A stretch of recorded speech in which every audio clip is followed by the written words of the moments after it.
दोस्तों नमस्कार। दोस्तों सामान्य अध्ययन वस्तुनिष्ठ प्रश्न संग्रह श्रृंखला में हम सॉल्व करेंगे एनसीईआरटी आधारित भारतीय इतिहास के अंतर्गत मध्यकालीन भारत से संबंधित महत्वपूर्ण प्रश्नों को। तो आइए शुरू करते हैं भारतीय इतिहास के महत्वपूर्ण प्रश्नों का भाग 11। सबसे पहले मुगल साम्राज्य के विघटन से संबंधित प्रश्नों को देखते हैं।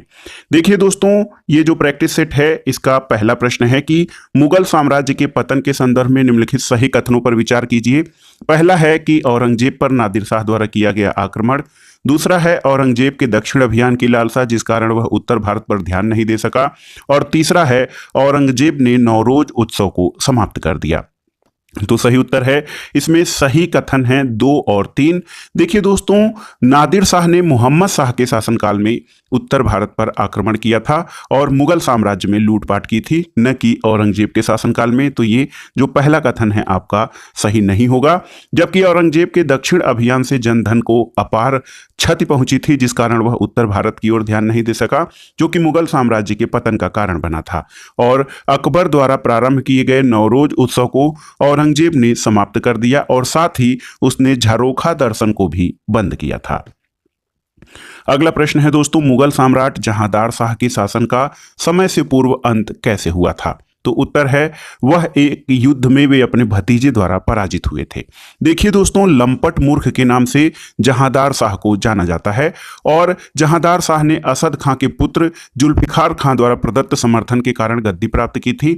और जहांदार शाह के भतीजे फर्रुखसियर ने सेना एकत्र करके 10 जनवरी 1713 को आगरा नगर के बाहर उसे पराजित किया और 11 फरवरी 1713 को जहांदार शाह की हत्या कारागार में कर दी गई थी। तो याद रखिएगा, लंपट मूर्ख के नाम से प्रसिद्ध जो मुगल सम्राट जहांदार शाह था उसका समय से पूर्व अंत अपने भतीजे द्वारा पराजित होने के कारण हुआ था।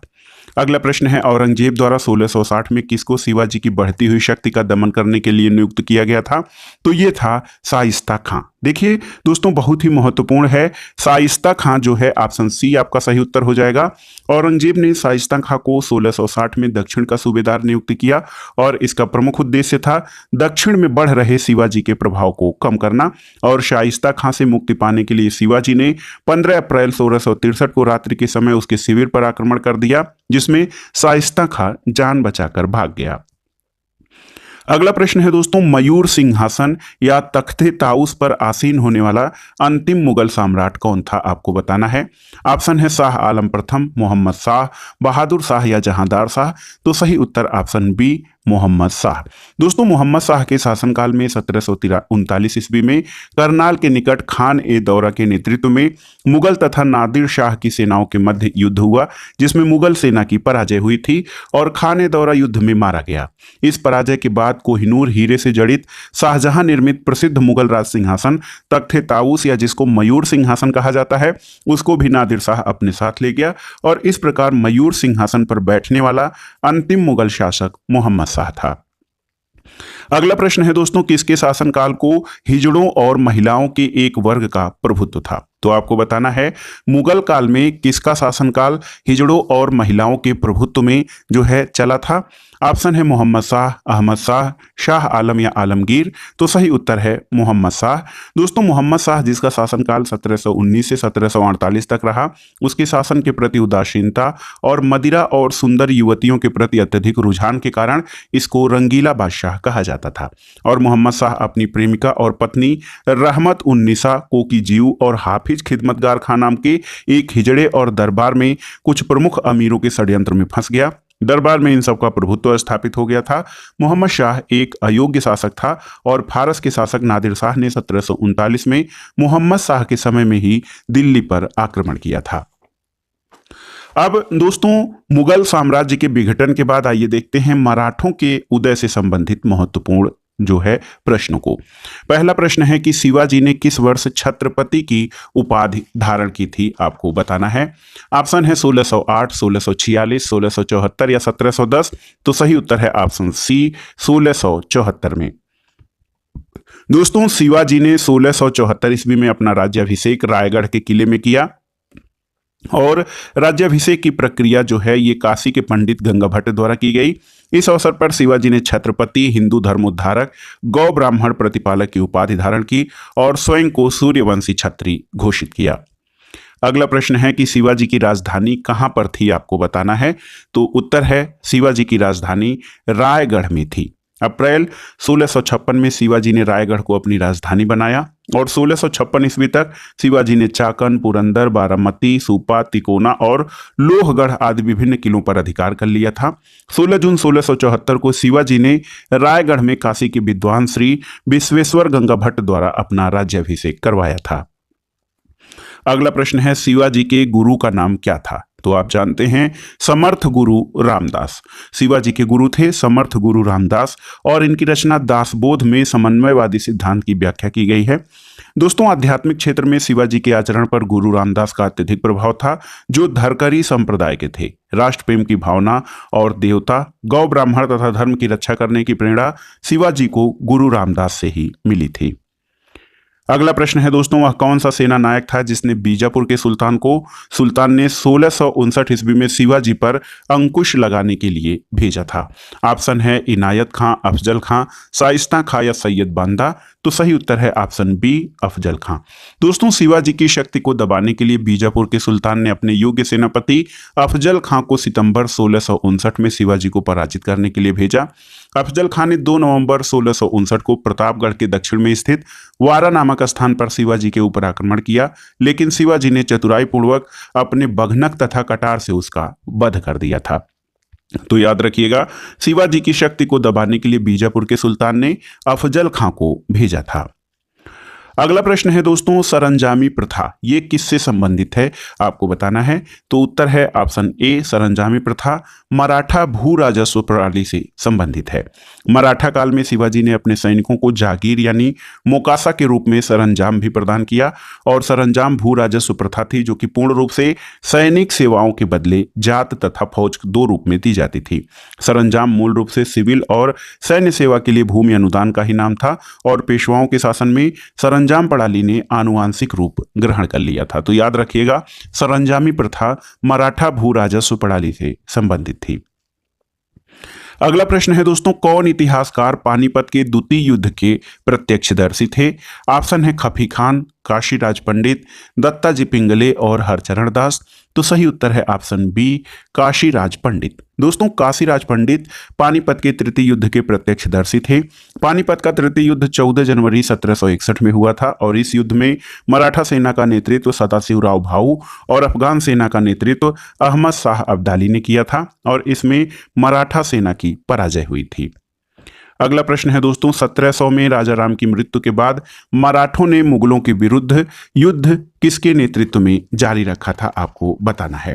तो सही उत्तर क्या हो जाएगा, सही उत्तर हो जाएगा ऑप्शन ए, ताराबाई। दोस्तों, राजा राम की मृत्यु के बाद उसकी पत्नी ताराबाई से उत्पन्न उनका अवयस्क पुत्र शिवाजी द्वितीय सिंहासनारूढ़ हुआ और अपनी क्षमता और सामर्थ्य के बल पर ताराबाई राज्य की वास्तविक शासिका बन गई। ताराबाई के शासन के दौरान मुगलों यानी औरंगजेब ने 1700 ईस्वी में पहला पन्हाला, 1702 में विशालगढ़ और 1703 में सिंहगढ़ पर अधिकार कर लिया, लेकिन ताराबाई विषम परिस्थितियों में भी विचलित हुए बिना संघर्ष करती रही थी।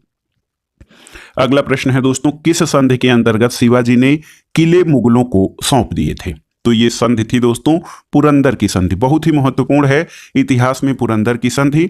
दोस्तों, आमेर के राजा जयसिंह ने पुरंदर के किले में शिवाजी की घेराबंदी कर शिवाजी को जून 1665 में पुरंदर की संधि करने के लिए बाध्य किया और जिसके अंतर्गत शिवाजी ने 23 किले मुगलों को सौंप दिए।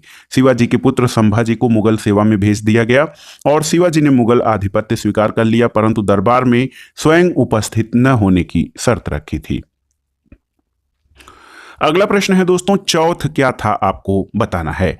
तो ऑप्शन है औरंगजेब द्वारा लगाया गया धार्मिक कर, शिवाजी द्वारा लगाया गया एक मार्ग कर, अकबर द्वारा वसूल किया जाने वाला सिंचाई कर या फिर पड़ोसी राज्यों पर शिवाजी द्वारा लगाया गया भूमि कर। तो सही उत्तर है ऑप्शन डी, पड़ोसी राज्यों पर शिवाजी द्वारा लगाया गया भूमि कर। दोस्तों, चौथ एक प्रकार का कर था जो शत्रु या विजित प्रदेश से वसूला जाता था। चौथ उस राज्य का 1/4 हिस्सा होता था जिसके बदले में उस क्षेत्र में आक्रमण और लूटपाट न करने का वचन दिया जाता था और इसे वसूल करने के लिए मराठी सेना को उस क्षेत्र पर आक्रमण तक करना पड़ता था। अगला प्रश्न है दोस्तों, शिवाजी के प्रशासन में किसे पेशवा कहा जाता था। तो आप जानते हैं शिवाजी के प्रशासन में जो प्रधानमंत्री होता था उसको पेशवा कहा जाता था। ऑप्शन सी आपका सही उत्तर हो जाएगा। तो याद रखिएगा, शिवाजी के शासन का वास्तविक संचालन अष्टप्रधान नाम की 8 प्रधानमंत्री करते थे, 8 मंत्री होते थे। पेशवा इनमें से एक था जो अष्टप्रधानों में प्रधान होता था। पेशवा या प्रधानमंत्री सामान्य प्रशासन से संबंधित सभी सैनिक और असैनिक कार्य देखता था। पेशवा संपूर्ण प्रशासन का पर्यवेक्षण और निरीक्षण भी करता था। अगला प्रश्न है दोस्तों, गुरिल्ला युद्ध की अवधारणा को किसने लागू किया था, आपको बताना है। तो सही उत्तर है, गुरिल्ला युद्ध की अवधारणा को शिवाजी ने लागू किया था। मलिक अंबर को गुरिल्ला युद्ध पद्धति का जनक माना जाता है दोस्तों, लेकिन व्यवहार में इसे प्रयोग करने का श्रेय शिवाजी को जाता है। इन्होंने इस पद्धति को मुगलों के विरुद्ध बड़ी सफलता के साथ प्रयोग किया और गुरिल्ला युद्ध पद्धति को छापामार युद्ध भी कहा जाता है।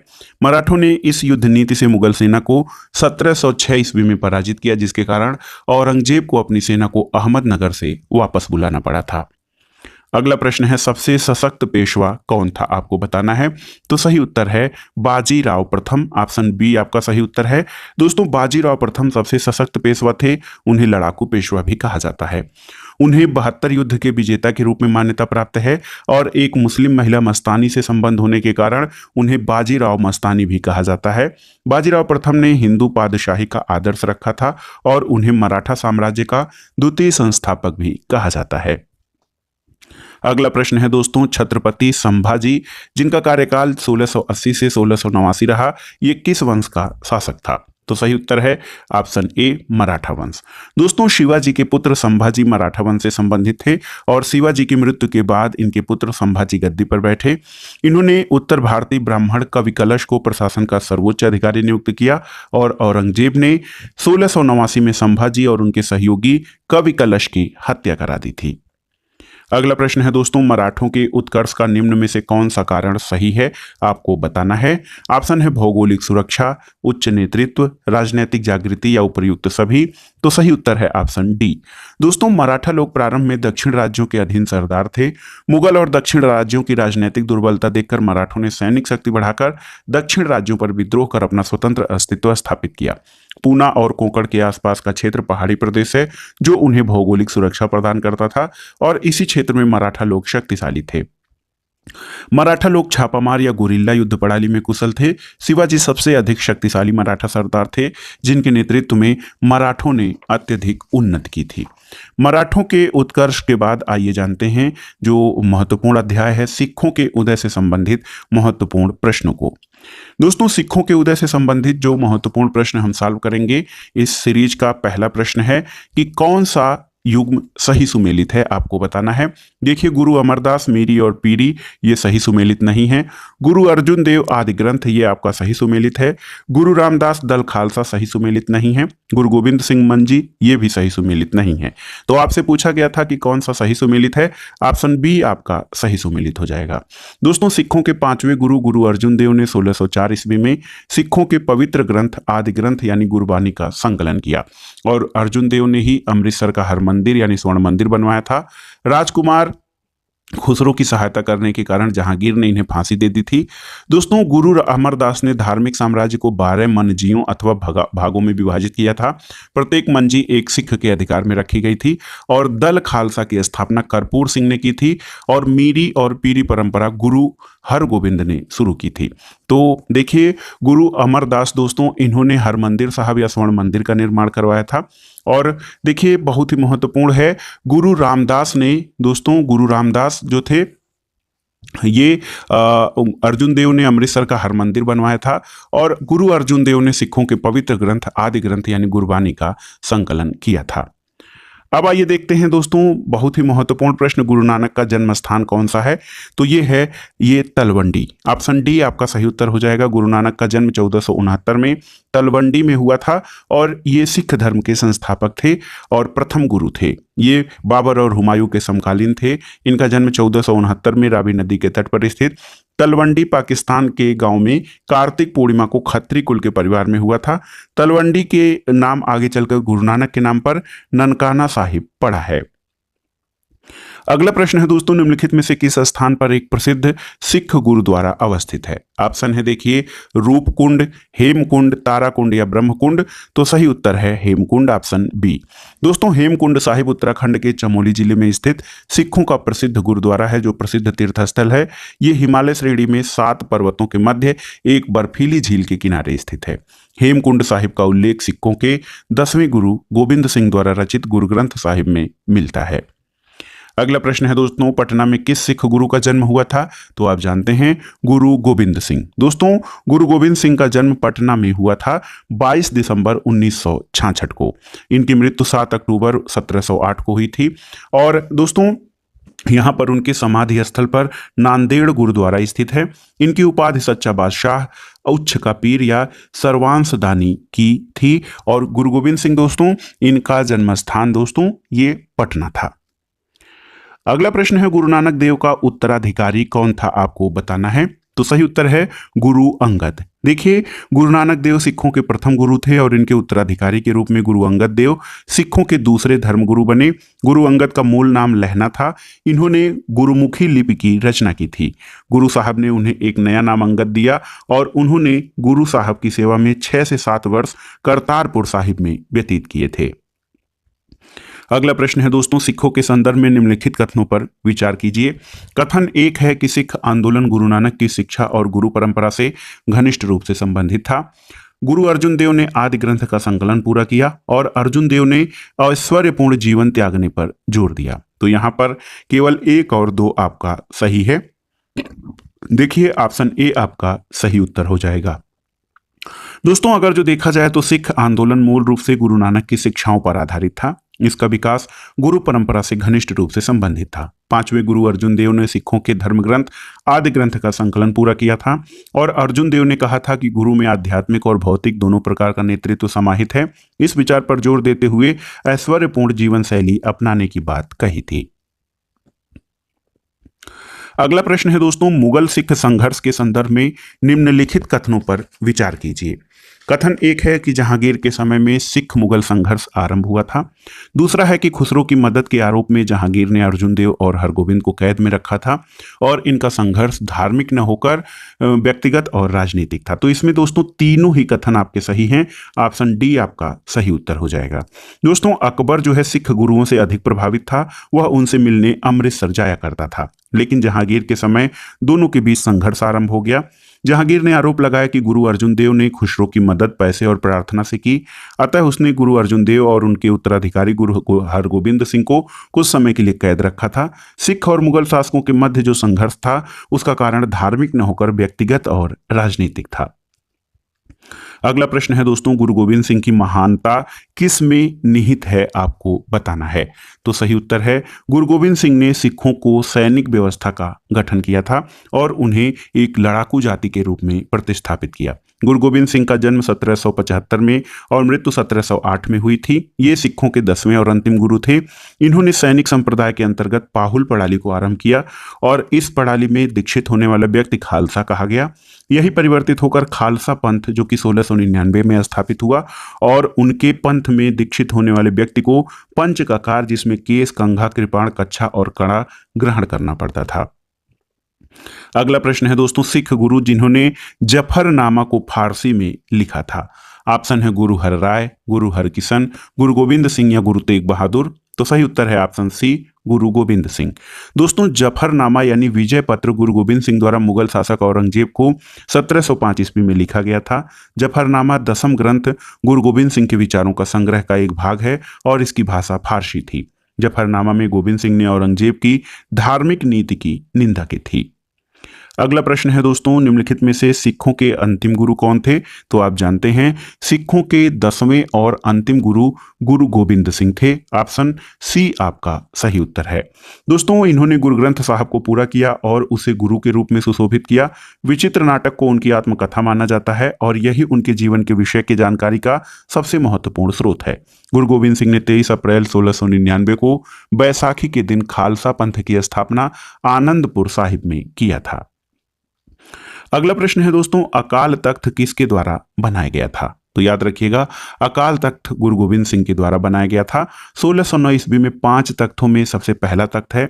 इसे सिखों के 6वें गुरु हरगोबिंद सिंह ने न्याय संबंधी और सांसारिक विषयों पर विचार करने के लिए स्थापित किया था। इस तख्त पर बैठने वाले जत्थेदार को सिखों का सर्वोच्च प्रवक्ता माना जाता है और गुरु गोविंद सिंह ने सच्चे पातशाह की उपाधि धारण की थी।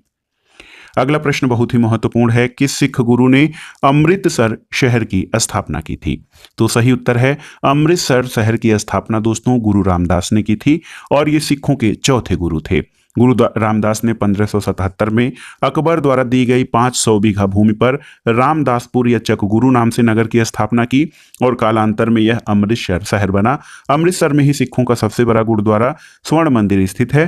रामदास साहिब जी का विवाह गुरु अमरदास साहिब जी की पुत्री बीबी भानी जी के साथ हुआ था। अगला प्रश्न और इस भाग का लास्ट क्वेश्चन है दोस्तों, सिखों को एक सैनिक और लड़ाकू समुदाय के रूप में परिवर्तित करने का श्रेय किसे है? ऑप्शन है गुरु हरगोबिंद सिंह, गुरु गोविंद सिंह, गुरु अर्जुन देव या गुरु तेग बहादुर। तो सही उत्तर है ऑप्शन ए गुरु हरगोबिंद सिंह।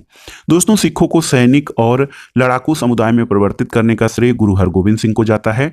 गुरु हरगोबिंद सिंह ने अकाल तख्त या ईश्वर के सिंहासन का निर्माण कराया था और सिखों के 6वें गुरु हरगोबिंद सिंह का संघर्ष मुगल बादशाह शाहजहां के साथ हुआ था। तो दोस्तों ये था भारतीय इतिहास के महत्वपूर्ण प्रश्नों का। दोस्तों वीडियो आपको कैसा लगा हमें कमेंट बॉक्स में जरूर बताइएगा। वीडियो को लाइक करें, शेयर करें। वीडियो देखने के लिए धन्यवाद दोस्तों, नमस्कार।